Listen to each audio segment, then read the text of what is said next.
Item ಯಾವುದೇ ಇರಲಿ try ಮಾಡಿ ಆಚಿ ಚಿಕನ್ ಮಸಾಲಾ. ಆಚಿ ಚಿಕನ್ ಮಸಾಲಾ.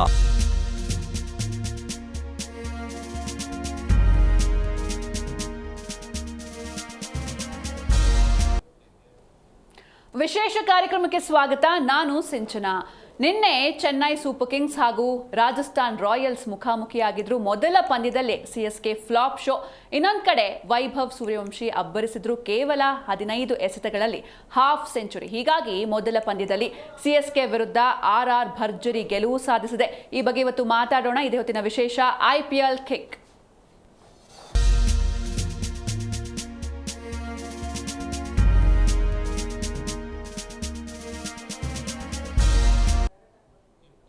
ಎಸ್, ಈ ಬಗ್ಗೆ ಮಾತಾಡೋದಕ್ಕೆ ನಮ್ಮ ಜೊತೆ ಮಲ್ಲಿಕಾರ್ಜುನ್ ಪಾಟೀಲ್ ಸರ್ ಇದ್ದಾರೆ. ಹೆಲೋ ಪಾಟೀಲ್ ಸರ್, ಕಾರ್ಯಕ್ರಮಕ್ಕೆ ಸ್ವಾಗತ. ಪಾಟೀಲ್ ಸರ್, ನಿನ್ನೆ ಮ್ಯಾಚ್ ಒಂದು ರೀತಿ ಹೀನಾಯ ಸೋಲು ಆರಂಭದಲ್ಲೇ. ಹೇಗಿತ್ತು ಸರ್ ನಿನ್ನೆ ಮ್ಯಾಚ್? CSK ಹೇಗಿತ್ತು ಪರ್ಫಾರ್ಮೆನ್ಸ್?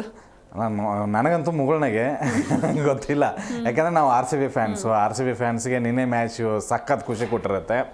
ಯಾಕೋ ಮೊದಲಿಂದನೂ ನಮಗೆ CSK ಅಂದರೆ ಇಷ್ಟ ಆಗಲ್ಲ. ನಿನ್ನೆ ಕೂಡ ಅವ್ರ ಪರ್ಫಾರ್ಮೆನ್ಸ್ ನೋಡಿ ಇನ್ನೂ ಖುಷಿ ಆಯಿತು. 2024ರಿಂದ ಇದೇ ಥರ ಕಳಪೆ ಪ್ರದರ್ಶನ ಅವ್ರದ್ದಿದೆ. ಒಂದಂತೂ ನಿಜ ಆಯಿತು, ಧೋನಿ ಇಲ್ಲದೆ CSK ಇಲ್ಲ ಅನ್ನೋದು. ಯಾಕೆಂದರೆ ಧೋನಿ ಇದ್ದಾಗ ಇಂಥದ್ದು ಇಷ್ಟು ಕೆಟ್ಟದಾಗಿ ಸೋತಿದ್ದು ಅವ್ರ ಇತಿಹಾಸದಲ್ಲಿ ಇಲ್ಲ. ಬಟ್ ನಿನ್ನೆನೂ ಕೂಡ ಅದೇ ಆಯಿತು. ನಾವು ಈ ಒಂದು ಆಕ್ಷನಲ್ಲೇ ಅಂದ್ಕೊಂಡಿದ್ವಿ CSK ಥರ್ಡ್ ಕ್ಲಾಸ್ ಪರ್ಫಾರ್ಮೆನ್ಸ್ ಮಾಡುತ್ತೆ ಅಂತ ಹೇಳಿ. ಅದೇ ಥರನೇ ಆಯಿತು. 2024ರಲ್ಲಿ ಎಲ್ಲಿ ಬಿಟ್ಟಿದ್ರು, ಎಲ್ಲಿ ಕೊನೆಗೆ ಅವರೇ ಬಿಟ್ಟಿದ್ರು, ಅವ್ರನ್ನೇ ಹಾಗೆ ತುಳಿದಿದ್ರು, ಲಾಸ್ಟಲ್ಲಿದ್ರು ಅವರು. ಅಲ್ಲಿಂದನೇ ಆರಂಭ ಮಾಡಿದರು ಅಂತ ಅನಿಸುತ್ತೆ.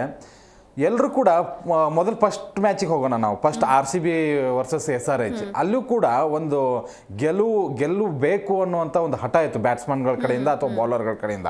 ಅಲ್ಲೂ ಕೂಡ 200+ ಆಯಿತು. ಸೆಕೆಂಡ್ ಮ್ಯಾಚ್ಗೆ ಹೋದರೂ ಕೂಡ ಅಲ್ಲೂ ಕೂಡ KKR 200+ ಹೊಡಿತು. ಬಟ್ MI ಚೇಸ್ ಮಾಡಿತು. ನೋಡಿ, T20 ಬದಲಾಗಿದೆ. ಓಕೆ, 200 ರೀಚ್ ಮಾಡ್ತಾ ಇದ್ದಾರೆ ಎಲ್ಲರೂ ಕೂಡ. ಅಂದರೆ ಹೊಡಿಬಡಿ ಆಟಕ್ಕೆ ಎಲ್ಲರೂ ಕೂಡ ಒಗ್ಗೂಡಿಸ್ಕೊಂಡಿದ್ದಾರೆ. ಬಟ್ CSK ಮಾತ್ರ 5 ಕಪ್ಪು ಅದೇ ಇದರಲ್ಲಿದೆ. 5 ಕಪ್ಪು. ಈಗಲೂ ಬೇಕಾದ್ರೆ CSK ಫ್ಯಾನ್ಸ್ ಕೇಳಿ, ಏನ್ರೋ ನೀವು ಸೋತ್ರಲ್ಲ, 5 ಕಪ್ ಇದೆ ನಮ್ಮ ಹತ್ರ, 5 ಕಪ್ ಇದೆ. ಆ ಕಪ್ ತೊಗೊಂಡು ನೀರು ಕುಡಿಯೋದಷ್ಟೇ ನೀವು. ಏನು ಗೊತ್ತಾ, ಈ ಒಂದು ಸೀಸನ್ ಆರಂಭಕ್ಕೂ ಮುಂಚೆ ರೋರ್ ಅಂತ ಮಾಡಿಬಿಟ್ರು. ಅಲ್ಲಿ ಗರ್ಜನೆ, ಏನು ಕಪ್ ತಂದು ಇಟ್ಟಿದ್ದೇನು, ಅದು ತಂದು ಇಟ್ಟಿದ್ದೇನು. ಇಲ್ಲಿ ಆಡ್ರು ಅಂತಂದರೆ ಒಬ್ಬರು ಆಡೋಕ್ಕೆ ಇರಲಿಲ್ಲ. ಹೇಗೆ ಆಟ ಆಡಿದ್ರು ಅಂತಂದರೆ ಒಬ್ಬೊಬ್ಬರು ಕೂಡ ಒಂದು ಸಣ್ಣ ಮಕ್ಕಳು ಗಲ್ಲಿ ಕ್ರಿಕೆಟ್ ಇರುತ್ತಲ್ಲ, ಅದಕ್ಕಿಂತ ಥರ್ಡ್ ಕ್ಲಾಸ್ ಆ ಓಟನ್ ಇರಲಿಲ್ಲ ಅಂದರೆ ಅದಕ್ಕಿಂತ ನಿನ್ನೆ ಒಂದು 80ಕ್ಕೆ ಆಲ್ ಔಟ್ ಆಗಿಬಿಡ್ತಿದ್ರು ಇವರು. ಎಂತೆಂಥ ಏನಪ್ಪ, ನನಗೆ ಆರಂಭಕ್ಕೂ ಮುಂಚೆ ಏನು RCB ಅವ್ರನ್ನ ಕಾಪಿ ಮಾಡಿ ಹೊಗಳ್ಕೊಂಡಿದ್ದು. ಒಂದು ಸಂಜು ಸ್ಯಾಮ್ಸನ್ನ ನಾವು ತೆಗೊಳಕ್ಕಾಗಲ್ಲ. ಸಂಜು ಸ್ಯಾಮ್ಸನ್ ಒಳ್ಳೆ ಫಾರ್ಮ್ನಲ್ಲಿದ್ದಾರೆ, ಒಳ್ಳೆ ಆಟಗಾರ. ಆತನ ಪಿಕ್ ಬಿಟ್ಟು ಈ ಒಂದು CSKಯಲ್ಲಿ ನನಗೇನು ಕಂಡಿಲ್ಲ. ಬಟ್ ನಿನ್ನೆ ಅವರು ಕೂಡ ಫ್ಲಾಪು. ಋತುರಾಜ್ ಗಾಯಕ್ವಾಡ್ನ ಕಳಿಸಿದ್ರು, ಬೇಕಾಗೇ ಇರಲಿಲ್ಲ. ಮಾತ್ರ ಎಂಥ ಒಳ್ಳೆ ಫಾರ್ಮ್ನಲ್ಲಿದ್ದಾರೆ. ಲಾಸ್ಟ್ ಟೈಮ್ ಕೂಡ ತುಂಬ ಚೆನ್ನಾಗಿ ಆಡಿದ್ದಾರೆ. ಪವರ್ ಪ್ಲೇ ಯೂಸ್ ಮಾಡ್ಕೊಳ್ಳುವಂಥ ಹುಡುಗ. ಅವ್ರನ್ನ 1 ಡೌನಲ್ಲಿ ಕಳಿಸಿದ್ರು. ನಾನು 1 ಡೌನ್ ಆಡಲ್ಲ ಅಂತ ಹೇಳಿ ಅವನು ಕೈ ಕೊಟ್ಟು ಹೋಗ್ಬಿಟ್ರು. ಅದಾದ ನಂತರ ಮ್ಯಾಥ್ಯೂ ಶಾಟ್ ಬಂದ ಪುಟ್ಟ ಹೋದ ಪುಟ್ಟ ಆಯ್ತದು. ಸರ್ಫರಾಜ್ ಖಾನ್ ಆರಂಭದಲ್ಲಿ ಒಂದು 2 ಶಾಟ್ಸ್ ತುಂಬ ಚೆನ್ನಾಗಿ ಹೊಡೆದ್ರು. ಬಟ್ ಅಲ್ಲಿಂದ ನಿಲ್ಲೋದಕ್ಕೆ ಆಗಲಿಲ್ಲ. ಆಮೇಲೆ ಕಾರ್ತಿಕ್ ಶರ್ಮಾ ಒಂದು ಸ್ವಲ್ಪ ಟೈಮ್ ಬೇಕು. ಇನ್ನೂ ಯಂಗ್ ಟ್ಯಾಲೆಂಟೆಡು, ಒಳ್ಳೆ ರೇಟ್ಗೂ ಕೂಡ ತೊಗೊಂಡಿದ್ದಾರೆ, ಟೈಮ್ ಬೇಕಾಗುತ್ತೆ. ಬಟ್ ಶಿವಮ್ ದುಬೆ, ನಾನು ಬಂದಿದ್ದೆ 6 ಹೊಡಿಯೋಕ್ಕೆ ಅನ್ನೋ ಥರ ಇತ್ತು. ನಿನ್ನೆ ಹೊಡಿತೀನಿ ನಾನು, ಫಸ್ಟ್ ಬಾಲ್ 6, ಸೆಕೆಂಡ್ ಬಾಲ್ ಏನು ಜಡೇಜಾ ವಿರುದ್ಧ ಏನಾದರೂ ದಾಖಲೆ ಮಾಡಿ ಮಾನ ಮರ್ಯಾದೆ ತೆಗಿಬೇಕು ಅನ್ನುವಂಥ ಲೆಕ್ಕಾಚಾರದಲ್ಲಿದ್ದರೂ ನನಗೆ ಗೊತ್ತಿಲ್ಲ. ಬಟ್ ಅದಕ್ಕೆ ಜಡೇಜಾ ಸರಿಯಾಗಿ ಉತ್ತರ ಕೊಟ್ಟರು ನಿನ್ನೆ CSKಗೆ. ಒಬ್ಬ ನಿಯತ್ತಾಗಿದ್ದಂಥ ಒಬ್ಬ ಆಟಗಾರನ ತೆಗೆದ್ರೆ ಏನಾಗುತ್ತೆ ಅಂತ. RCBಗೂ ಅದಿದೆ, RCBಗೂ ಅವ್ರು ಬೈಬೋದು. ಬಟ್ ಇಲ್ಲಿ ಆ ಜಡೇಜನ್ ತೆಗೆದಿದ್ದ ತಪ್ಪು. ಇವ್ರ ಮಾನ ಮರ್ಯಾದೆ ಏನಾದರೂ ಉಳಿಸ್ಕೊಂಡ್ರೆ ಅದು ಓಟನ್ ಒಬ್ಬರಿಂದನೇ. ಒಳ್ಳೆ ಆಟ ಆಡಿದರು. 43, 36 ಬಾಲ್, 2 ಬೌಂಡ್ರಿ, 2 ಸಿಕ್ಸು. ಇನ್ನು 100 ಮ್ಯಾಟ್ ಹೆನ್ರಿ ಆಗಿರ್ಬೋದು, ಕಂಬೋಜ್ ಆಗಿರ್ಬೋದು. ನೋಡ್ರಪ್ಪ, ನಾವು ಬಾಲರ್ಸು, ನಾವು ಬ್ಯಾಟಿಂಗ್ ಆಡೋಕ್ಕೆ ಬಂದಿಲ್ಲ, ನಾವು ಬರ್ತೀವಿ, ಹಿಂಗೆ ಹಿಡ್ಕೋತೀವಿ, ಔಟ್ ಆಗ್ತೀವಿ, ಹೋಗ್ತೀವಿ ಅನ್ನೋ ಲೆಕ್ಕಾಚಾರದಲ್ಲಿದ್ದರು. ಇದೆಲ್ಲದರ ಜೊತೆಗೆ 127 ಆಯಿತು. ಈ ಒಂದು 127ನ ಏನಾದರೂ ಓಕೆ ಬಾಲಿಂಗ್ ಪಿಚ್ ಇರ್ಬೋದು ಹಾಗೆ ಹೀಗೆ ಅಂತ ನಾನು ಅಂದ್ಕೊಂಡೆ. ಮಳೆ ಬಿದ್ದಿತ್ತು, ಏನಾದರೂ ಆಗಿರ್ಬೋದು ಅಂತ ಹೇಳಿ. ಬಟ್ ಆದ ನಂತರ 15 ವರ್ಷದ ಹುಡುಗ ಇವ್ರ ಮಾನ ಮರ್ಯಾದೆನ ಇಡೀ ಗ್ರೌಂಡಲ್ಲಿ ಹರಾಜು ಹಾಕಿಬಿಟ್ಟ. 15 ವರ್ಷದ ಹುಡುಗ 15 ಬಾಲಲ್ಲಿ 50 ಮಾಡ್ಕೊಂಡ್ಬಿಟ್ಟ. ನಿನ್ನೆ ಎಂಟರ್ಟೈನ್ಮೆಂಟ್ ಮ್ಯಾಚು. RCB ಅಭಿಮಾನಿಗಳಿಗೆ ಡಬಲ್ ಖುಷಿ. ಮೊದಲ ಮ್ಯಾಚಲ್ಲಿ ಗೆದ್ದಿದ್ದೀವಿ ಅನ್ನೋದು, CSK ಸೋತಿದ್ದಾರೆ ಅನ್ನೋದು ಇನ್ನೂ ಖುಷಿ. ಬಟ್ ಒಂದು ಸೆಲೆಕ್ಷನ್ ಟೀಮ್ಗೆ ಒಂದು ಪಾಠ ಹೋಗಿರುತ್ತೆ, ನಾವು ತುಂಬ ಕೆಟ್ಟದಾಗ ಮಾಡಿದ್ದೀವಿ ಅಂತ. ನೋಡೋಣ ಮುಂದಿನ ಮ್ಯಾಚ್ಗಳಲ್ಲಿ ಸುಧಾರಿಸ್ಕೊಳ್ತಾರಾ ಇಲ್ವೋ ಗೊತ್ತಿಲ್ಲ. ಎಸ್, ಇನ್ನು ನಮ್ಮ ಜೊತೆ ಪ್ರೇಮ್ ಕುಮಾರ್ ಕೂಡ ಜಾಯ್ನ್ ಆಗಿದ್ದಾರೆ. ಹೆಲೋ ಪ್ರೇಮ್ ಸರ್, ಕಾರ್ಯಕ್ರಮಕ್ಕೆ ಸ್ವಾಗತ. ಸೊ ನಿನ್ನೆ ಮ್ಯಾಚ್ ಹೇಗಿತ್ತು ಸರ್, ನೀವೇನು ಹೇಳ್ತೀರಾ?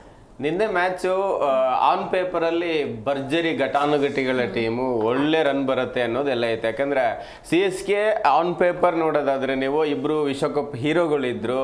ಆಮೇಲೆ ಆಸ್ಟ್ರೇಲಿಯನ್ ಮ್ಯಾಥ್ಯೂ ಶಾಟ್ ಕೂಡ ತುಂಬ ಹೊಡಿಬಡಿ ಆಟಕ್ಕೆ ಫೇಮಸ್ಸು.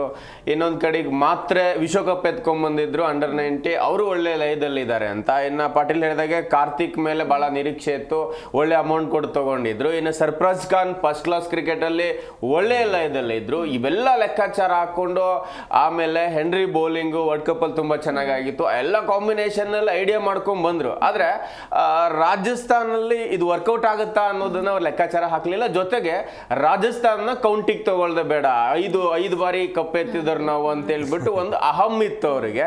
ಅದು ಹಾಗಂತ ಈಗೇನ್ ಸಿಂಚನೆ ಇದೆ ಮೊದಲ ಬಾರಿಗೆ ಕುಸಿತ ಅಲ್ಲ. ಈ RR ಮೇಲೆ 2008ರಲ್ಲಿ 109ಕ್ಕೆ ಆಲ್ಔಟ್ ಆಗಿದ್ದಾರೆ, 2020ರಲ್ಲಿ 125 ಹೊಡೆದವ್ರೆ, ಈಗ 2026ರಲ್ಲಿ ಒಂದು 2 ರನ್ ಎಕ್ಸ್ಟ್ರಾ ಹೊಡೆದವ್ರೆ ಅಷ್ಟೇ. ಇದು ಮೊದಲ ಕಳಪೆ ಮೊತ್ತ ಅಲ್ಲ. ಇನ್ನೊಂದ್ ಕಡೆಗೆ ನೋಡೋದಾದ್ರೆ CSK ಇತಿಹಾಸದಲ್ಲೇ 8 ಅದಕ್ಕಿಂತ ಕೆಳ ಕ್ರಮಾಂಕದಲ್ಲಿ ಬಂದು 43 ರನ್ ಹೊಡೆದಿರೋದು ಗರಿಷ್ಠ ಮೊತ್ತ. ಹಾಗಾಗಿ ಲೋ ಆರ್ಡರ್ ಇದುವರೆಗೂ ಯಾರು ಆಡಿಲ್ಲ. ಅವ್ರು ಯಾರೋ ಒಬ್ಬ ಓಪನರ್ ಕ್ಲಿಕ್ ಆಗ್ತಾ ಇದ್ರು ಅಥವಾ ಮಧ್ಯಮ ಕ್ರಮಾಂಕದಲ್ಲಿ ಬರೋ ಒಬ್ಬ ಆಟಗಾರನಿಂದ ಕಪ್ ಕೇಳ್ತಾ ಇದ್ರು. ಲೋ ಆರ್ಡರ್ ಯಾವತ್ತೂ ಕೂಡ ಅವರು ಇಂಥದ್ದೊಂದು ಸ್ಥಿತಿ ಬರುತ್ತೆ, ಚೆನ್ನಾಗಿ ಇಟ್ಕೊಬೇಕು ಅಂತಲ್ಲ. ಇನ್ನೊಂದ್ ಕಡೆಗೆ ಮ್ಯಾನೇಜ್ಮೆಂಟ್ ಅಲ್ಲಿ ಏನಾದ್ರೂ ಅಸಮಾಧಾನ ಇದೆಯಾ ಅನ್ನೋಷ್ಟ್ರ ಮಟ್ಟಿಗೆ ಆಡ್ತಾ ಇದ್ರು. ಅಂದ್ರೆ ಒಂದು ಔಟ್ಸೈಡಿಗೆ ಮಾತ್ರ ಎಲ್ಲ ಸೀನಿಯರ್ ಕರೆದು ಪಾಟೀಲ್ ಹೇಳಿದಾಗೆ ಕಪ್ಪಿಟ್ಟು ಸಂಭ್ರಮ ಮಾಡಿದ್ರು. ಆದ್ರೆ ಡಗೌಟ್ ಅಲ್ಲಿ ಏನೋ ಆ ಥರದೊಂದು ಒಳ್ಳೆ ವಾತಾವರಣ ಇಲ್ಲ ಏನೋ ಅನ್ನಿಸ್ತು. ಒಂದ್ ಕಡೆಗೆ ನಿಮಗೆ ಪಾಟೀಲ್ ಹೇಳಿದಾಗೇನೆ ಜಡೇಜಾ ಮೇಲೆ ಏನಾದ್ರೂ ತೀರ್ಸ್ಕೋಬೇಕು ಅನ್ನೋ ಲೆವೆಲ್ಗೆ ಶಿವಮ್ ದುಬೆ ಒಂದ್ ಶಾಟ್ ಮಾಡಿದ್ದಾರೆ. ಇನ್ನೊಂದು ಶಾಟ್ನ ಅವ್ರು 2 ಡಾಟ್ ಬಾಲ್ ಹಾಕಿ ಸ್ವಲ್ಪ ಲೈನ್ ಇಂದ ಒಳಗಿಟ್ಟಿದ್ರು, ಅವ್ರು ಹೊಡಿತಾರೆ ಅಂತ. ಅಲ್ಲೇ ಫೀಲ್ಡ್ ಸೆಟ್ ಮಾಡಿದ್ರು. ಅದನ್ನ ನೋಡ್ದೇನೆ ಶಾಟ್ ಮಾಡ್ತಾರೆ. ಅಂದ್ರೆ ಅದಾಗ್ಲೇನೆ ಪವರ್ ಪ್ಲೇಲೇ 4 ವಿಕೆಟ್ ಕಳ್ಕೊಂಡು ಸಂಕಷ್ಟದಲ್ಲಿದ್ದಾರೆ. ಇನ್ನ ಅವ್ರಿಗೆ ಆಡ್ಲಿಕ್ಕೆ 17 ಓವರ್ ಬೇರೆ ಇದೆ. ಹಾಗಾಗಿ ಆ ಲೆಕ್ಕಾಚಾರ ಎಲ್ಲ ಹಾಕೊಂಡಾಗ ಶಿವಮ್ ದುಬೆ ತುಂಬಾ ಒಳ್ಳೆ ಇನ್ನಿಂಗ್ಸ್ ನ ಕಟ್ಟಬೇಕಾಗಿತ್ತು. ಅಲ್ಲಿ ಎಡುತ್ತಾರೆ. ಒಂದೇ ಒಂದು ಅಂತ ಹೇಳಿದ್ರೆ ಇವ್ರಾಗೆ ಆ ಒಂದು ಬರ್ಗರ್ ದಾಳಿನಾಗ್ಲಿ ತಡ್ಕೊಳಕ್ಕಾಗಿಲ್ಲ. ನಮ್ಗೆ ಈ ಬಾರಿ IPL ಅಲ್ಲಿ ಸಿಂಚನ CSK ಅಂತೂ ಹೋಗ್ಲಿ ಬಿಡಿ, ಇದ್ರ ಹಿಂದಿನ 2 ಮ್ಯಾಚ್ ಅಲ್ಲೂ ಕೂಡ ಬೌಲರ್ ಪರ್ಫಾರ್ಮೆನ್ಸ್ ತುಂಬಾ ಚೆನ್ನಾಗಿ ಆಗ್ತಿದೆ. ಪ್ಲೇಯರ್ ಆಫ್ ದಿ ಮ್ಯಾಚ್ ಎಲ್ಲ ಬ್ಯಾಟ್ಸ್ಮನ್ ಆಗ್ತಾ ಇದ್ರು. ಈ ಬಾರಿ ಎಲ್ಲ ಆರಂಭಕ್ಕೆ ಬೌಲರೇ ಬರ್ತಾ ಇದಾರೆ. ಮೊದಲ ಮ್ಯಾಚ್ ಅಲ್ಲಿ ಡಫಿ ತಗೊಂಡ್ರು, ಶಾರ್ದುಲ್ ಠಾಕೂರ್, ನಿನ್ನೆ ಬರ್ಗರ್. ಹೀಗಾಗಿ ಬೌಲರ್ಗಳು ಒಳ್ಳೆ ಲಯದಲ್ಲಿ ಇದ್ದಾರೆ. ಅದರಲ್ಲೂ ಮೊದಲು ಫೀಲ್ಡಿಂಗ್ ಮಾಡಿದಂತ ತಂಡದ ಬೌಲರ್ಗಳೇ ಪ್ಲೇಯರ್ ಆಫ್ ದಿ ಮ್ಯಾಚ್ ಆಗಿರೋದ್ರಿಂದ ಪರ್ಫಾರ್ಮೆನ್ಸ್ ಚೆನ್ನಾಗಿದೆ, ತುಂಬಾ ಪ್ಲಾನ್ ಚೆನ್ನಾಗಿದೆ. ಇನ್ನೊಂದ್ ಕಡೆಗೆ ಒಂದು ಕೇವಲ 15 ಬಾಲಿಗೆ 15 ವರ್ಷದ ಹುಡುಗ 50 ಬಾರಿಸ್ತಾನೆ ಅಂತ ಹೇಳಿದ್ರೆ, ಅದೇ ಗ್ರೌಂಡ್ ಅಲ್ಲಿ ಪವರ್ ಪ್ಲೇ ಅಲ್ಲಿ 4 ಪ್ರಮುಖ ವಿಕೆಟ್ ಹೋಗ್ತವೆ. ಸಂಜು ಪರ್ಫಾರ್ಮೆನ್ಸ್ ಇದುವರೆಗೂ ಉತ್ತಮವಾಗಿತ್ತೇನೋ, ನಿನ್ನೆ ಬೋಲ್ಡ್ ಆಗಿರೋದು ನೋಡಿದ್ರೆ ಸಂಜು CSK ಹೋಗಿದ್ದೆ ತಪ್ಪಾಯ್ತಾ ಅನ್ನೋ ಲೆವೆಲ್ಗೆ. ಅಂದ್ರೆ ನೆಟ್ಸ್ ಅಲ್ಲಿ ಅವ್ರಿಗೆ ಹೋದ ವರ್ಷ ಬೌಲಿಂಗ್ ಮಾಡಿದ್ದಾರೆ ಬರ್ಗರ್, ತುಂಬಾ ಒಳ್ಳೆ ಬಾಲ್ ಮಾಡಿದ್ರು. ಅದು ಯಾಕಂದ್ರೆ ಈ ತರದ ಬಾಲ್ ಬೋಲ್ಡ್ ಆಗೋದನ್ನ ನಾವು ಬೂಮ್ರಾ ಬಾಲ್ ಅಲ್ಲಿ ನೋಡ್ತಾ ಇದ್ವಿ, ಜಡ್ಜೆ ಮಾಡಕ್ ಆಗ್ತಿರ್ಲಿಲ್ಲ. ಅಂತ ಬಾಲ್ ಬರ್ಗರ್ ನಿನ್ನೆ ಮಾಡ್ತಾರೆ, ತುಂಬಾ ಚೆನ್ನಾಗಿತ್ತು. ಇನ್ನೊಂದ್ ಕಡೆಗೆ 4 ಓವರ್ ಹಾಕಿದಾಗ 24 ಬಾಲ್ ಸಿಗುತ್ತೆ ನಿಮಗೆ. 17 ಬಾಲ್ ಅರ್ಚರ್ ಡಾಟ್ ಬಾಲ್ ಹಾಕಿದ್ದಾರೆ. 17 ಬಾಲ್ ಒಬ್ಬ ಬೌಲರ್ ಡಾಟ್ ಹಾಕ್ತಾರೆ ಅಂತ ಹೇಳಿದ್ರೆ ಎಷ್ಟು ಕಳಪೆ ಪ್ರದರ್ಶನ. ಜೊತೆಗೆ 5 ಬಾರಿ ಕಪ್ ಎತ್ತಿದ್ದೀವಿ ಅನ್ನೋದು ಅಲ್ಲಿಗೇನೆ ಮುಗೀತು. ಅಂದ್ರೆ ಚಾಂಪಿಯನ್ ಆಟ ಅಲ್ಲ. ನಿಮ್ಗೆ ಚಾಂಪಿಯನ್ ಆಟ ನೋಡ್ಬೇಕು ಅಂತ ಹೇಳಿದ್ರೆ ಮೊನ್ನೆ RCB ಮ್ಯಾಚ್ ನೋಡ್ಬೇಕಿತ್ತು. ಆ ಚಾಂಪಿಯನ್ಶಿಪ್ ನ ಉಳಿಸ್ಕೊಂಡ್ ಬರೋದಾಗ್ಲಿ ಇನ್ ಮುಂದೆ ಆ ಚಾರ್ಮ್ ಚೆನ್ನಾಗಿಲ್ಲ ಅನ್ಸುತ್ತೆ. ನಾವ್ ಹೇಳ್ತಾ ಇರೋದಲ್ಲ, ಸ್ವತಃ ಚೆನ್ನೈ ಅಭಿಮಾನಿಗಳಿಗೆ ಉಗಿದು ಉಪ್ಪಿಕಾಯಿ ಹಾಕ್ತಾರ ಅವ್ರು.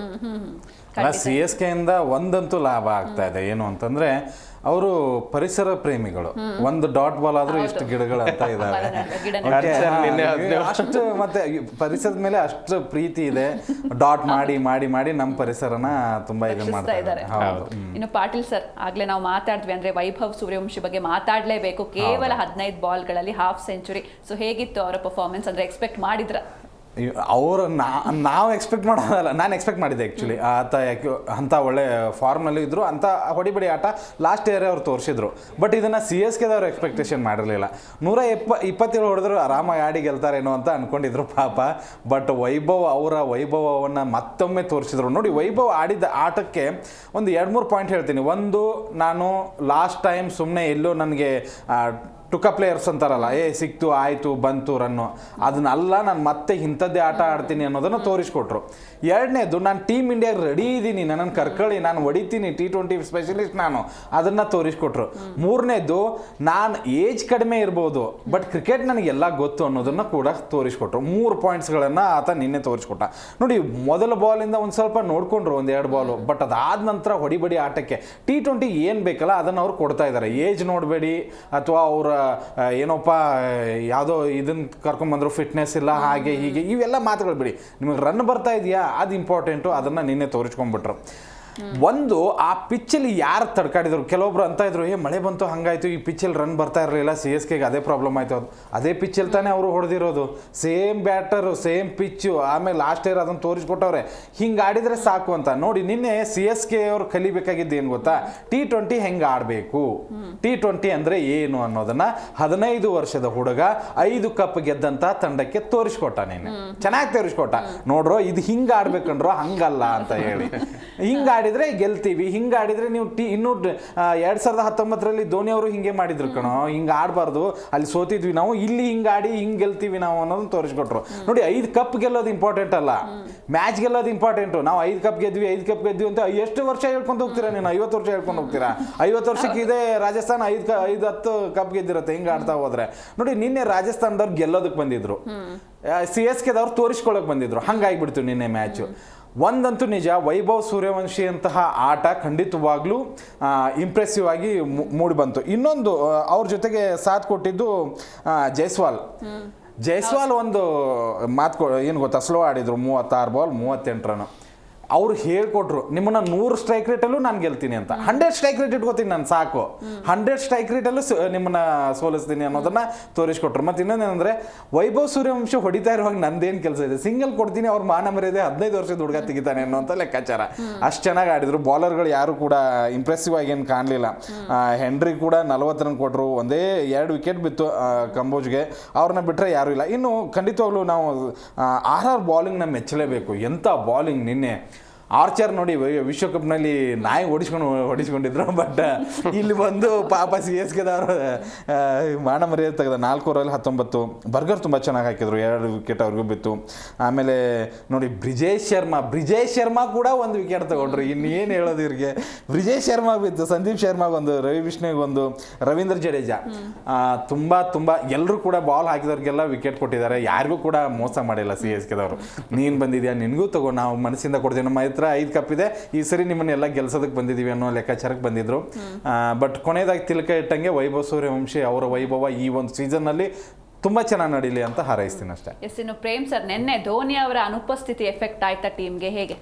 ಇಲ್ಲ, ಧೋನಿ ಅವರ ಅನುಪಸ್ಥಿತಿ ಅಲ್ಲ, ಧೋನಿ ಇದ್ದಾಗ ಸ್ಟಾರ್ ಪ್ಲೇಯರ್ಸ್ ಇದ್ರು, ಅಲ್ಲಿ ಆಡುವಂಥ ಸ್ಟಾರ್ ಪ್ಲೇಯರ್ಸು ನಮಗೆ ಮೆಕ್ಲಮ್ ಆಡಿದ್ದಾರೆ, ಹಾಗೇನೆ ವಾಟ್ಸನ್ ಆಡಿದ್ದಾರೆ, ಅದ್ಭುತವಾಗಿ ಸುರೇಶ್ ರೈನಾ ಆಡ್ತಾ ಇದ್ರು, ಜಡೇಜಾ ಒಳ್ಳೆ ಲಯದಲ್ಲಿದ್ರು. ಅಂದರೆ ಈಗ ಟೀಮ್ ಇಂಡಿಯಾದಲ್ಲಿ ನಿಮಗೆ ನಮ್ಮ ಸೂರ್ಯಕುಮಾರ್ ಯಾದವ್ ಪರ್ಫಾರ್ಮೆನ್ಸ್ ಅಷ್ಟಾಗಿಲ್ಲ ಅಂದ್ರು ಈಗ ನಾವು ಕಪ್ ಗೆಲ್ತಾ ಇದೀವಿ. ಕಾರಣ ಟೀಮಿನ ಸಾಂಘಿಕ ಪ್ರದರ್ಶನ. ಅಂಥದ್ದೊಂದು ಬಲಿಷ್ಠ ತಂಡ ಇದ್ದಾಗ ಕ್ಯಾಪ್ಟನ್ಗಾಗಲಿ ಕೋಚ್ಗಾಗಲಿ ಹೆಸರು ಬರೋದು ಸಹಜ.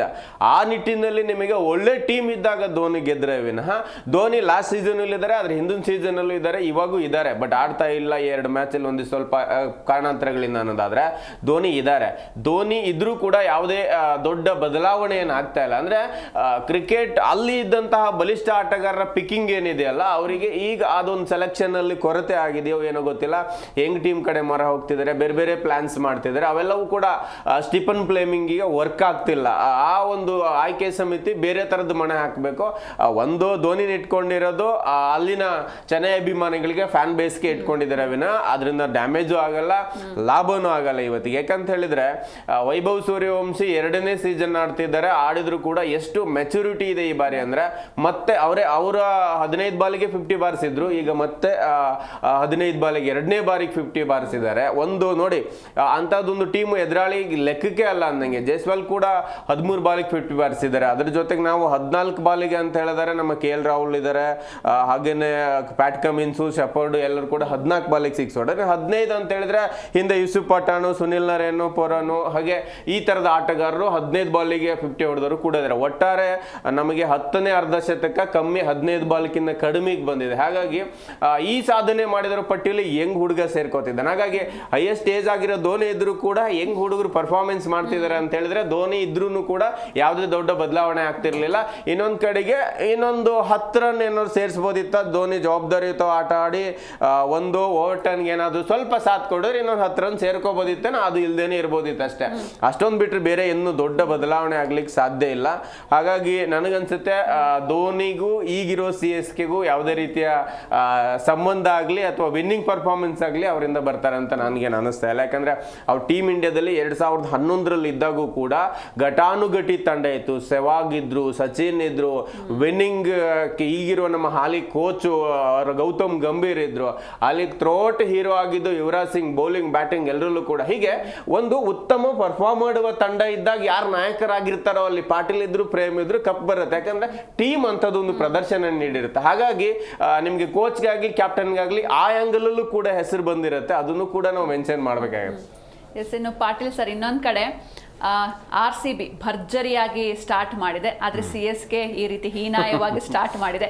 ನೆಕ್ಸ್ಟ್ ಇವರಿಬ್ರು ಮುಖಾಮುಖಿ ಆದಾಗ ಹೇಗಿರ್ಬೋದು ಮ್ಯಾಚ್? ಅಯ್ಯೋ ಪಾಪ, ಈಗಲೇ ಅವ್ರು ಹೆದರಿದ್ದಾರೆ, ಇನ್ನೂ ಅವ್ರನ್ನ ಎದುರಿಸ್ತೀವಿ ಹುಡುಗಿರ. ಅಯ್ಯೋ, ಅದನ್ನ ಎಕ್ಸ್ಪೆಕ್ಟೇಷನ್ ಮಾಡಕ್ಕಾಗ್ತಾ ಇಲ್ಲ. ಬೆಂಗಳೂರಲ್ಲೇ ಇದೆ, ಬೆಂಗಳೂರಲ್ಲೇ ಮ್ಯಾಚ್ ಇರೋದು. ಜಡೇಜಾ ಕೂಡ ಇಲ್ಲ. ಈಗ 31 ಮ್ಯಾಚ್ ಅಲ್ಲಿ ಜಾಸ್ತಿ CSKನೇ, 35 ಮ್ಯಾಚ್ ಅಲ್ಲಿ CSKನೇ ಜಾಸ್ತಿ ಗೆದ್ದಿರೋದು, 21 ಮ್ಯಾಚ್ಗಳು. ಸೊ ಏನ್ ಗೊತ್ತಾ, ಇತಿಹಾಸ ಈಗ ಇಂಡಿಯಾ ಪಾಕಿಸ್ತಾನ ಮ್ಯಾಚ್ ತಗೊಳ್ಳಿ ನೀವು, ಹಿಂದೆ ಅವರು ಪಾಕಿಸ್ತಾನ ತುಂಬಾ ಚೆನ್ನಾಗಿ ಆಡಿತ್ತು ಹಿಂದೆ.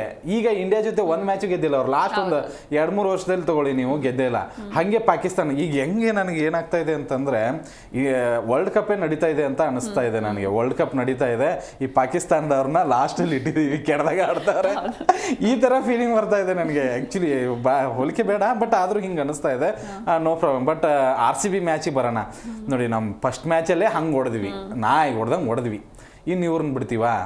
ಅದು ಕೂಡ ಅಷ್ಟು ವೈರತ್ವ ಇಟ್ಕೊಂಡು 5 ಕಪ್ ಬೇರೆ ಹಿಂಗೆ ಹಂಗ್ಸೋದು ಬೇರೆ. ಅದರಲ್ಲೂ ನಮ್ಮದು ಮೊದಲಿಂದನೂ ಆ ಗ್ರಜ್ ಬೆಳ್ಕೊಂಡೇ ಬಂದಿದೆ.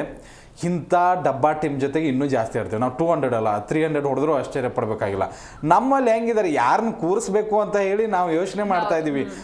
ಅದರಲ್ಲೂ ಹೆಜಲ್ವುಡ್ ಬರ್ತಾ ಇದ್ದಾರೆ, ಡಫಿ ತುಂಬ ಚೆನ್ನಾಗಿ ಹಾಕಿದ್ದಾರೆ.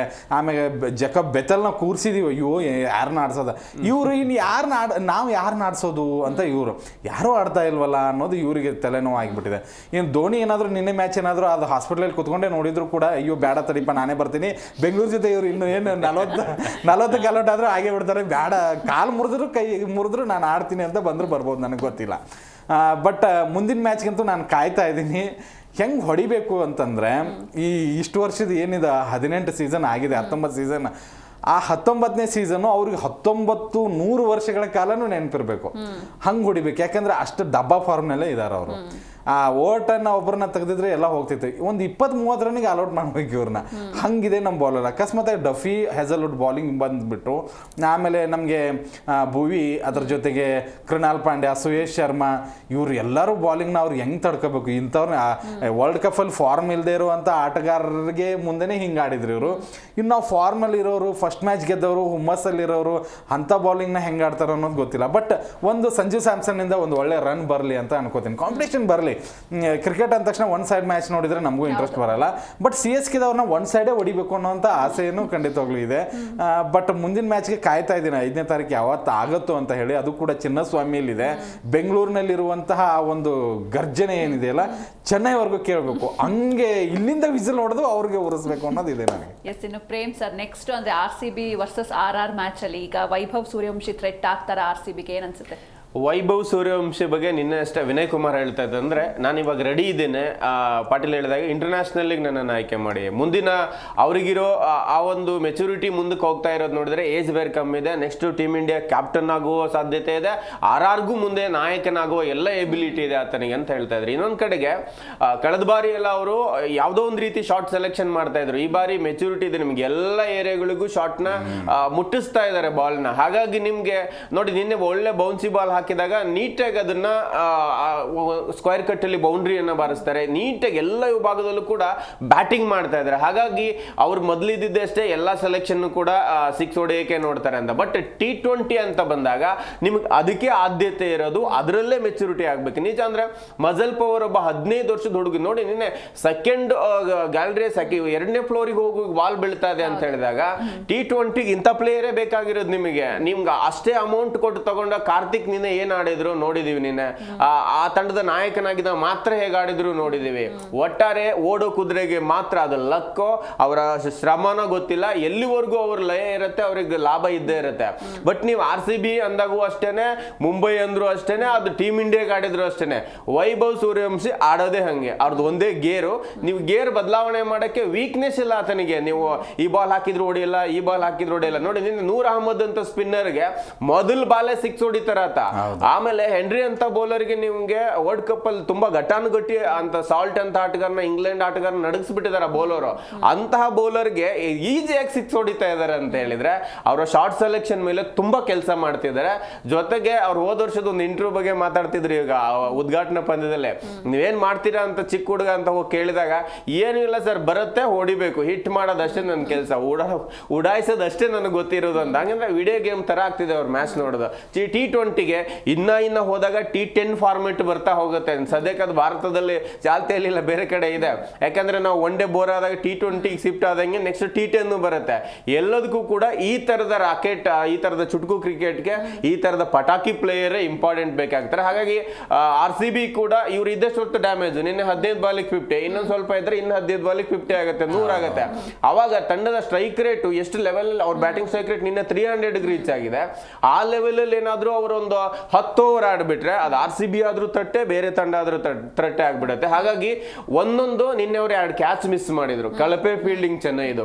ಅವ್ರು 2 ಕ್ಯಾಚ್ ಈಸಿಯಾಗಿ ಹಿಡ್ಕೊಂಡಿದ್ರೆ 10 ರನ್ನಿನೊಳಗೆ ವೈಭವ್ ಸೂರ್ಯವಂಶಿ ಔಟ್ ಆಗ್ತಿದ್ರು. ನಿಜ ಎಲ್ಲಿ ಅವ್ರದ್ದೊಂದು ಬಾಲ್ ಅವ್ರ ಬ್ಯಾಟ್ ಶಾಟ್ ಆಗುತ್ತೋ ಆ ಮೂಮೆಂಟ್ ಅಲ್ಲಿ ಉತ್ತಮವಾದ ಫೀಲ್ಡಿಂಗ್ ಮಾಡ್ಬೇಕು. ಅದಕ್ಕೆ ನಾವು RCB ಹೇಳ್ಕೊಡ್ಬೇಕಾಗಿಲ್ಲ. ಆದ್ರೂ ಕೂಡ ಚಿಕ್ಕ ಹುಡುಗನ ಅಸಡ್ಡೆ ಆಗ್ಲಿ ಯಾವುದನ್ನು ಕೂಡ ನಾವು ಇಟ್ಕೊಳ್ಳಂಗಿಲ್ಲ. ಒಬ್ಬ ಒಳ್ಳೆ ಕ್ರಿಕೆಟರ್ನ ಹೇಗೆ ಕಟ್ ಹಾಕ್ಬೇಕು ಆ ಪ್ಲಾನ್ ಅಂತೂ 100% ಮಾಡ್ಕೋಬೇಕು. ಪಾಟೀಲ್ ಸರ್, ನಿನ್ನೆ ಮ್ಯಾಚ್ ನಲ್ಲಿ ಒಂದ್ ಕಡೆ RR ಬೌಲಿಂಗ್ ಹೇಗಿತ್ತು, ಹಾಗೆ CSK ಬೌಲಿಂಗ್ ಹೇಗಿತ್ತು? ಅಜಗಜ ಅಂತ ನಾನು ಅವಾಗಲೇ ಹೇಳಿದೆ. ಜೋಫ್ರಾ ಆರ್ಚರ್ ಬಗ್ಗೆ ಅದು ಎಲ್ಲ ತುಂಬ ಚೆನ್ನಾಗಿ ಬಾಲಿಂಗ್ನ ಮೇಂಟೈನ್ ಮಾಡಿದ್ರು. ಅಂದರೆ ನಾವು ಗೆಲ್ಲೋದಕ್ಕೆ ಬಂದಿದ್ದೀವಿ ಅನ್ನೋದನ್ನು ತೋರಿಸ್ಕೊಂಡ್ಬಿಟ್ರು ಅವರು. ಮೊದಲ ಸೀಸನಲ್ಲಿ ಕಪ್ ಗೆದ್ದಿದ್ದೀವಿ, ತುಂಬ ವರ್ಷ ಆಯಿತು, ಮತ್ತು ಕಪ್ ಎತ್ತಬೇಕು, ಒಂದು ಒಳ್ಳೆ ತಂಡವನ್ನು ಖಂಡಿತವಾಗ್ಲೂ ಕಟ್ತೀವಿ ಅನ್ನೋವಂಥದ್ದು ಒಂದು ಲೆಕ್ಕಾಚಾರ ಆಯಿತು. ಖಂಡಿತವಾಗ್ಲೂ ಅದೇ ರೀತಿಯಾಗಿ ಕಟ್ಟಿದ್ರು. ನೋಡಿ ಬಾಲಿಂಗ್ ತುಂಬ ಚೆನ್ನಾಗಿ ನನಗೆ ಇಂಪ್ರೆಸ್ ಮಾಡ್ತು. ಇಬ್ಬರು ಏನು ಅಂತಾರಾಷ್ಟ್ರೀಯ ಬೌಲರ್ಸ್ಗಳಿದ್ದಾರೆ, ಒಂದು ಜೋಫ್ರಾ ಆರ್ಚರು ಮತ್ತು ಬರ್ಗರು. ಎಂಥ ಒಳ್ಳೆ ಆರಂಭದಲ್ಲೇ ಕಟ್ಟಿ ಹಾಕ್ಬಿಟ್ರು. 4 ವಿಕೆಟ್ ಪಟ ಹೋಯ್ತು. ಆವಾಗಲೇ ನಿಮ್ಮ ಬೆನ್ನೆಲ್ಲ ಮುರಿದು ಬಿಟ್ರು. ಅದಾದ ನಂತರ ಬ್ರಿಜೇಶ್ ಶರ್ಮಾ, ಸಂದೀಪ್ ಶರ್ಮಾ, ಆಮೇಲೆ ರವಿ ಬಿಷ್ಣೋಯ್ ತುಂಬ ಚೆನ್ನಾಗಿ. ನೋಡಿ ರವಿ ಬಿಷ್ಣೋಯ್ ಬರೀ 16 ರನ್ ಕೊಟ್ಟಿದ್ದಾರೆ. ರವೀಂದ್ರ ಜಡೇಜಾ ಬಗ್ಗೆ ಸ್ಪೆಷಲಿ ಹೇಳಲೇಬೇಕು. 2 ವಿಕೆಟ್. ನಿನ್ನೆ ತುಂಬ ಟ್ರೋಲ್ಗಳು ಆಗ್ತಾ ಇದ್ದಾವೆ, ನೋಡಿ ಈ ಥರ ಸೆಲೆಬ್ರೇಷನ್ ಮಾಡಬಾರ್ದಾಗಿತ್ತು ಹಾಗೆ ಹೀಗೆ ಅಂತ. ಒಂದು ತಂಡದಲ್ಲಿ ಅಷ್ಟು ವರ್ಷ ದುಡಿಸ್ಕೊಂಡು ನೀವು ಬಿಟ್ಟು ಕೊಟ್ಟು ಆಮೇಲೆ ಅವ್ರಿಗೆ ಎಷ್ಟು ನೋವು ಇರುತ್ತೆ. ಅವ್ರು ಹೋಗಿ ಸೆಲೆಬ್ರೇಷನ್ ಮಾಡಬಾರ್ದಾಗ ಏನು ಅಳಬೇಕಲ್ಲಿ. ನೀನು ಅಳೋದನ್ನು ಒಂದು ಟ್ರೋಲ್ ಮಾಡ್ತಾ ಇದ್ದಾರೆ ಅವ್ರು, ಹಿಂಗೆ ನಾಲ್ಗೆ ಕೆಚ್ಕೊಂಡು ಸ್ವಲ್ಪ ಹತ್ರು ಅಂತ ಹೇಳಿ. ಇಲ್ಲ CSKಗೆ ಪಾಪ ನೋವಾಗಿದೆ. ಬಟ್ ನನಗಿಲ್ಲೂ ಅನಿಸ್ಲಿಲ್ಲ. ನನಗೆ ಸಿರಾಜ್ ಅನಿಸಿತ್ತು. ಸಿರಾಜನ್ ಬಿಟ್ಟಾಗ ಪಾಪ ಕೊಹ್ಲಿಗೆ ಬಂದು ಅವ್ರಿಗೆ ಹಾಕಕ್ಕಾಗಿರಲಿಲ್ಲ. ಆ ಒಂದು ವಿಡಿಯೋ ನೋಡಿ ನೀವು, ಆ ವಿಡಿಯೋ ನೋಡಿ ಬೇಕಾದ್ರೆ ಏನು ಜಡೇಜಾ ವಿಡಿಯೋ ನೋಡಿ, ಎಷ್ಟು ಅಜಗಜ ಅಂತ ವ್ಯತ್ಯಾಸ ಇದೆ. ಜಡೇಜಾ ನನ್ನ ಕಡೆ ಹಿಂಗೆ ಮಾಡಿದ್ರೆ ನನಗೆ ನೋಡಿ ನನ್ನ ಹೆಂಗೆ ಆಟ ಆಡಿದ್ದೀನಿ ಅಂತ ಹೇಳಿ 2 ವಿಕೆಟ್ ತಗೊಂಡು ಹಿಂಗೆ ಗನ್ ಶಾಟಲ್ಲಿ ಶೂಟ್ ಮಾಡಿ CSK ಫ್ಯಾನ್ಸ್ಗಳಿಗೆ ಉರಿಸಿದ್ದಾರೆ. ಅದಂತೂ ನಿಜ. ಬಟ್ ಬೇಜಾರು ಆಗಿರುತ್ತೆ. ನಾನು ಇಷ್ಟು ವರ್ಷ ಒಂದು ತಂಡದಲ್ಲಿ ಇದ್ದೆ, ಆ ತಂಡ ನನಗೆ ಯಾಕೆ ಅವ್ರು ಹತ್ರು ಅಥವಾ ಬೇಜಾರಾದ್ರು ಅಂತ ಈಗ ಅನ್ನಿಸ್ತಾ ಇದೆ. ನಾನು ಆಡಿದ ತಂಡ ಇಷ್ಟು ಕೆಟ್ಟದಾಗಿದೆಯಾ, ಇಷ್ಟು ಕೆಟ್ಟದಾಗ ಪರ್ಫಾರ್ಮೆನ್ಸ್ ಮಾಡ್ತಾ ಇದ್ದಾರೆ ಅಂತ ಹತ್ತಿರಬಹುದು ನನಗನ್ಸಿದ ಮಟ್ಟಿಗೆ. ಬಟ್ ಬಾಲಿಂಗ್ ಪಡೆ ತುಂಬ ಚೆನ್ನಾಗಿತ್ತು. ಆಮೇಲೆ ಅವ್ರ ಬಾಲಿಂಗ್ ಹೋದರೆ ಏನಿದೆ ಅವ್ರ ಬಾಲಿಂಗಲ್ಲಿ ತಗೊಂಡಿದ್ದೆ 2 ವಿಕೆಟು. ಅದನ್ನೇನು ಹೇಳೋದು ವಿಶೇಷವಾಗಿ. ಮ್ಯಾಟ್ ಹೆನ್ರಿ 40 ರನ್ ಕೊಟ್ಟವ್ರೆ. ಖಲೀಲ್ ಅಹ್ಮದ್ ಇವರಂತೂ ಒಂದು 5-6 ವರ್ಷ ಆಯಿತು, ಏನು ವಾರ್ನಿಂಗ್ ಕೊಟ್ಟಿದ್ದೆ ಎಲ್ಲ ಫ್ರೆಂಡ್ಸ್ಗೂ. ಯಾವಾಗ RCB ಕೊಟ್ಟರಲ್ಲ ಅವತ್ತಿಂದ 1 ವಿಕೆಟ್ ಬಿದ್ದಿಲ್ಲ ಅಂತ ಇವ್ರಿಗೆ, ಅದೇನೋ ಗೊತ್ತಿಲ್ಲ. ಕಂಬೂಜು ಇದ್ದಿದ್ರಲ್ಲಿ ಬೆಟ್ರು 2 ವಿಕೆಟು. ನೂರ್ ಅಹಮದ್ ಸ್ಪೆಷಲಿಸ್ಟ್ ಅಂತ ಅಂದ್ಕೊಂಡಿದ್ವಿ, 2 ಓವರ್ 24 ರನ್ ಕೊಟ್ಟಿದ್ದಾರೆ. ಓವರ್ಟನ್ ಬ್ಯಾಟಿಂಗ್ನಲ್ಲಿ ಚೆನ್ನಾಗಿ ಆಡಿದ್ರು ಕೂಡ ಬಾಲಿಂಗ್ನಲ್ಲಿ 14 ರನ್ ಕೊಟ್ಟರು. ಒಂದೇ ಓವರಲ್ಲಿ. ಮ್ಯಾಥ್ಯೂ ಶಾಟ್ ನೋಡೋಣ, ಲಕ್ ಇದನ್ನು ನೋಡೋಣ ಅಂತೇಳಿ ಮೊದಲ ಬಾಲ್ ಬಂದರು, 1 ರನ್ ತೆಗೆದು ಮ್ಯಾಚ್ ವಿನ್ ಕೊಟ್ಟರು. CSKದೇನು ಹೊಗಳುವಂಥದ್ದು ಏನಿಲ್ಲ, ಬಟ್ RRದು ತುಂಬ ಚೆನ್ನಾಗಿದೆ. ನೀವು ಅವಾಗಲೇ ಹೇಳಿದ್ರಿ RCBಗೆ ಏನಾದರೂ ತೆಟ್ಟ ಅಂತ ಹೇಳಿ. ಖಂಡಿತವಾಗ್ಲೂ ಎಲ್ಲ ತಂಡಗಳು ಥ್ರೆಟ್ಟೇ ಇದ್ದಾವೆ, CSK ಒಂದು ಬಿಟ್ಟು. ಎಲ್ಲ ತಂಡದಲ್ಲಿ ಓಪನಿಂಗ್ ಸ್ಲಾಟ್ನಲ್ಲಿ ತುಂಬ ಭರ್ಜರಿ ಬ್ಯಾಟರ್ಸ್ಗಳೇ ಇದ್ದಾರೆ. ನೋಡಿ, ನೀವು ಈ 3 ಮ್ಯಾಚ್ ಆಯಿತು, 6 ತಂಡ ಆಡಿದೆ. 6 ತಂಡದಲ್ಲಿ ಒಂದು ತಂಡ ಬಿಟ್ಟು ಎಲ್ಲ ತಂಡದ 5 ತಂಡದ ಓಪನಿಂಗ್ ತುಂಬ ಚೆನ್ನಾಗಿ ಬಂದಿದೆ, ಭರ್ಜರಿಯಾಗಿ ಬಂದಿದೆ. ಹೊಡಿ ಆಟ ಆಡಿದ್ದಾರೆ, 200 ಮೇಲೆ ಸ್ಟ್ರೈಕ್ ರೇಟ್ ಇದೆ. ಬಟ್ CSK ಮಾತ್ರ ಇನ್ನೂ ಹಂಗೆ ಅಲ್ಲೇ ಇದೆ, ಆಮೇಲೆ ಗತೆಯಲ್ಲಿ ಓಡಿ ಬರ್ತಾರೆ. ಇದನ್ನು ಬೇಕಾದ್ರೆ CSK ಕೇಳಿ ನೀವು. ಫಸ್ಟ್ ಮ್ಯಾಚ್ ನೋಡಿ ನೀವು ಇಷ್ಟು ಜಡ್ಜ್ ಮಾಡ್ತಾ ಇದ್ದೀರಾ, ನಮ್ಮ ಹತ್ರ 5 ಕಪ್ ಇದೆ, ನಮ್ಮ ಹತ್ರ 5 ಕಪ್ ಇದೆ ಗೊತ್ತಾ ಅಂತಾರೆ. ಗೊತ್ತಿಲ್ಲ, ಏನೋ ಒಂದು ಈ ಸರಿ ರೋರ್ ಮಾಡಿದ್ರಲ್ಲ, ಅದರಲ್ಲಿ 6th ಲೋಡಿಂಗ್ ಅಂತ ಬರೆದಿದ್ರು. ಓಕೆ, ಅದು ಹೆಂಗ್ ಲೋಡಿಂಗು ಏನು, ಇವರು ಅಷ್ಟೇ ಕತೆ ಅಷ್ಟೇ. ತುಂಬಾ ಬೈದ್ಬಿಟ್ರೆ ಮತ್ತೆ ಟ್ರೋಲ್ ಮಾಡ್ತಾರೆ, ಬೇಡ ಅಂತ. ಎಸ್, ಇನ್ನು ಪ್ರೇಮ್ ಸರ್, ಇವತ್ತಿನ ಮ್ಯಾಚ್ ಬಗ್ಗೆ ಮಾತಾಡಿದ್ರೆ ಪಂಜಾಬ್ ಕಿಂಗ್ಸ್ ಹಾಗೆ ಗುಜರಾತ್ ಟೈಟನ್ಸ್ ಮ್ಯಾಚ್ ಇದೆ. ಸೊ ಯಾರು ಗೆಲ್ಬೋದು? ನಿಜ ಮೇಡಮ್, ರನ್ನರ್ ಅಪ್ ಆಗಿದ್ರು. ಹೋದ ಬಾರಿ ಕಪ್ ಎತ್ತಾರೆ, ಒಳ್ಳೆ ಟೀಮ್ ಇತ್ತು ಶ್ರೇಯಸ್ ಅಯ್ಯರ್ ನಾಯಕತ್ವದಲ್ಲಿ ಆ ತಂಡ. ಭರ್ಜರಿ ಆ ಒಂದು ನೋವಿನ ಜೊತೆಗೆ ಈ ಬಾರಿ ಕಪ್ಪೆತ್ತಬೇಕು ಅನ್ನೋ ಹುಮ್ಮಸ್ಸಲ್ಲಿ ಒಳ್ಳೆ ಲಯದಲ್ಲಿ ಆಡ್ತಾರೆ. ಹಾಗಂತ ನಿಮಗೆ ಗುಜರಾತ್ ಏನು ಗಿಲ್ ನಾಯಕತ್ವದ ತಂಡ ಏನು ಕಡಿಮೆ ಇಲ್ಲ, ಅವರು ಕೂಡ ಪಾದಾರ್ಪಣೆ ಪಂದ್ಯದಲ್ಲೇ ಕಪ್ ಎತ್ತಿದರು. ಹಾಗಾಗಿ ಎರಡೂ ತಂಡದಲ್ಲೂ ಕೂಡ ತುಂಬಾ ಒಳ್ಳೆ ಪ್ಲೇಯರ್ಸ್ ಇರೋದ್ರಿಂದ ನಿಮಗೆ ಸಾಮ್ಯತೆ ಇದೆ. ಜೊತೆಗೆ ನಾವು ಶ್ರೇಯಸ್ ಅಯ್ಯರ್ ಆಟ ನೋಡ್ಲಿಕ್ಕೆ ಕಾಯ್ತಾ ಇದ್ದೇವೆ, ಯಾಕಂದ್ರೆ ನಾವು ಅದ್ಭುತವಾಗಿ ಫಿಯರ್ಲೆಸ್ ಆಗಿ ಆಡುವಂತ ಆಟಗಾರ. ಜೊತೆಗೆ ಒಳ್ಳೆ ಸ್ಪಿನ್ ಇದೆ ಅಲ್ಲೂ ಕೂಡ. ಹಾಗೇನೆ ನಾವು ಇಲ್ಲಿ ನೋಡೋದಾದ್ರೂ ಅಷ್ಟೇ ಹಳೆ ಹುಲಿಗಳನ್ನು ಇಟ್ಕೊಂಡಿದ್ದಾರೆ. ಸ್ಪಿನ್ನರಿಗೆ ಆಗಿರ್ಬೋದು, ಬ್ಯಾಟಿಂಗ್ ಲೈನ್ ಅಪ್ ಕೂಡ ತುಂಬಾ ಚೆನ್ನಾಗಿದೆ. ಒಟ್ಟಾರೆ ನೋಡೋದಾದ್ರೆ ಇವತ್ತು ಕೂಡ ಒಳ್ಳೆ ರನ್ ಮಳೆ ಅಂತೂ ಯಾವುದೇ ಡೌಟ್ ಇಲ್ಲ. ನನ್ನ ಪ್ರಕಾರ ಪಂಜಾಬ್ ಫೇವ್ರೇಟ್ ಅಂತ. ಎಸ್, ಇನ್ನು ಪಾಟೀಲ್ ಸರ್, ನಿಮ್ಗೆ ಯಾರು ಫೇವ್ರೇಟ್, ಹಾಗೆ ಯಾರು ಗೆಲ್ಬೇಕು, ಯಾರು ಗೆಲ್ತಾರೆ? ನನಗೂ ಕೂಡ ಗುಜರಾತ್ ಅನ್ಸುತ್ತೆ. ಇವ್ರು ಪಂಜಾಬ್ ಹೇಳಿದ್ರ, ಸಾರಿ, ನನಗೆ ಗುಜರಾತ್ ಅನ್ಸುತ್ತೆ. ಯಾಕೆಂದರೆ ಶುಭ್ಮನ್ ಗಿಲ್ ನಾಯಕತ್ವ ಒಂದು ಸ್ವಲ್ಪ T20 ಅವ್ರನ್ನ ಬಿಟ್ಟಿದ್ರಿ ಈ ಸರಿ. ಆ ಒಂದು ಶೇಡ್ ಖಂಡಿತವಾಗ್ಲೂ ಇರುತ್ತೆ. ಒಳ್ಳೆ ಟಚ್ಚಲ್ಲಿ ಇದ್ದಾರೆ ಅಂತ ಹೇಳಿ ಮೊನ್ನೆ ಪ್ರಾಕ್ಟೀಸ್ ಮ್ಯಾಚಲ್ಲೂ ಕೂಡ ಹೇಳ್ತಾ ಇದ್ರು ಉಳಿದವರು. ಸಾಯಿ ಸುದರ್ಶನು, ಬಟ್ಲರು, ಆಮೇಲೆ ಗ್ಲೇನ್ ಫಿಲಿಪ್ಸು, ಆಮೇಲೆ ತಿವಾಟಿಯಾ, ಇಂಥ ಆಟಗಾರರು ಇದ್ದಾಗ ಖಂಡಿತವಾಗ್ಲೂ ನನಗೆ ಒಂದು ಸ್ವಲ್ಪ ಸ್ಟ್ರಾಂಗ್ ಆಗಿ ಕಾಣಿಸ್ತಾ ಇದೆ. ಮತ್ತೇನು ಅಂತಂದರೆ ಕಳೆದ ಫೈನಲ್ನಲ್ಲಿ ಸೋತಿರುವಂಥ ನೋವಿದೆ. ಆ ನೋವನ್ನು ಹೇಗೆ ಅರ್ಗಿಸ್ಕೊಂಡು ಬರ್ತಾರೆ ಅನ್ನುವಂಥದ್ದು ಪಂಜಾಬ್ ಮೇಲೆ ನನಗಿರೋದು. ಬಟ್ ಶ್ರೇಯಸ್ ಅವರು ಬ್ಯಾಟಿಂಗ್ ನೋಡೋದಕ್ಕೆ ನಾನು ಕೂಡ ಕಾಯ್ತಾ ಇದ್ದೀನಿ. ತಂಡವನ್ನು ಕಟ್ಟಿದ್ದಾರೆ. ಈ ಸರಿ ನನಗೇನಾದರೂ RCB ಗೆಲ್ಲಿಲ್ಲ ಅಂದರೆ ಪಂಜಾಬ್ ಗೆಲ್ಲಿ ಅನ್ನೋದು ಇದೆ. ಬಟ್ ಮೊದಲ ಪಂದ್ಯದಲ್ಲಿ ನನಗೆ ಯಾಕೋ ಶುಭ್ಮನ್ ಗಿಲ್ ನಾಯಕತ್ವದ ತಂಡ ಗೆಲ್ಲುತ್ತೆ ಅಂತ ಅನ್ಸುತ್ತೆ. Okay, thank you so much ನಮ್ಮ ಸ್ಟುಡಿಯೋಗೆ ಬಂದಿದ್ದಕ್ಕೆ. Thank you madam. ಎಸ್, ನಿನ್ನೆ CSK ವಿರುದ್ಧ RR ಭರ್ಜರಿ ಗೆಲುವು ಸಾಧಿಸಿತು. ಇವತ್ತು Punjab Kings versus Gujarat Titans match ಇದೆ. ಯಾರು ಗೆಲ್ತಾರೆ ಕಾದು ನೋಡಬೇಕಿದೆ. ಇದಾಗಿತ್ತು ಇವತ್ತಿನ ವಿಶೇಷ. ನೋಡ್ತಾ ಇರಿ ಜೀ ಕನ್ನಡ ನ್ಯೂಸ್, ಸತ್ಯವೇ ಸುದ್ದಿಯ ಜೀವಾಳ.